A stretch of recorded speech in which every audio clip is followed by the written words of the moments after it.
একদিকে এবার চাহিদার তুলনায় খামারে বেশি রয়েছে কোরবানির পশু, অন্যদিকে বাজারে বেড়েছে গোখাদ্যের দাম। দুই মিলে উভয় সংকটে শরীয়তপুরের খামারিরা। তার উপরে শেষ মুহূর্তে ভারতীয় গরু চলে আসলে দেশি গরুর দাম যাবে কমে। এজন্য মরার উপরে খাড় আর ঘা। তারপরও গরুদের হরেক রকম নাম দিয়ে ক্রেতাদের মনোযোগ আকর্ষণের চেষ্টা করছেন বিক্রেতারা। বিধান মজুমদার অনির পাঠান তথ্যচিত্রে বাকিটা থাকছে ডেস্ক রিপোর্টে। কালোটির নাম ব্ল্যাক ডায়মন্ড আর সাদাটির নাম হোয়াইট ডায়মন্ড। নামে যেমন মর্যাদার ছাপ, আকারেও তারা বিশাল। 4.5 বছর বয়সী ষাঁড় দুটি এবার ঈদের বিশেষ আকর্ষণ। শরীয়তপুরের নড়িয়া উপজেলার ডিঙ্গামানিক ইউনিয়নের পুরোদমে চলছে তাদের শেষ মুহূর্তের পরিচর্যা। সবার মাঝে চোখে পড়ে 6 ফুট উচ্চতার গরু দুটি। ব্ল্যাক আর হোয়াইট ডায়মন্ড বেশ ভালো দামে বিক্রি হবে এমন প্রত্যাশা খামারি আজিজুল সর্দারের। আমরা দাম চাচ্ছি 12 লাখ টাকার মতো, কম বেশি।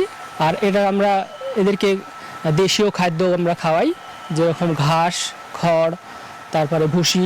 ষাঁড় দুটির দাম হাঁকানো হচ্ছে 24 লাখ টাকা। এমন বড় গরু দেখতে প্রতিনিয়ত ভিড় জমাচ্ছেন স্থানীয়রা।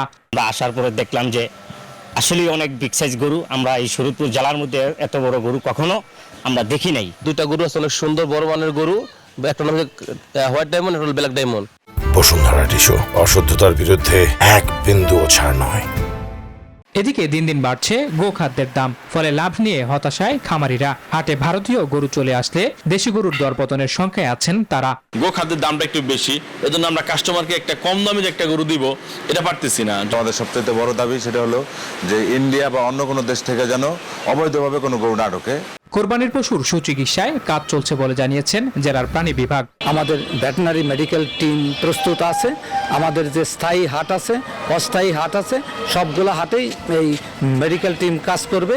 প্রাণী সম্পদ বিভাগ বলছে শরীয়তপুরে এবার কোরবানির চাহিদা 1,14,000 পশু, বিপরীতে প্রস্তুত আছে 1,27,000। Desk report, news 24।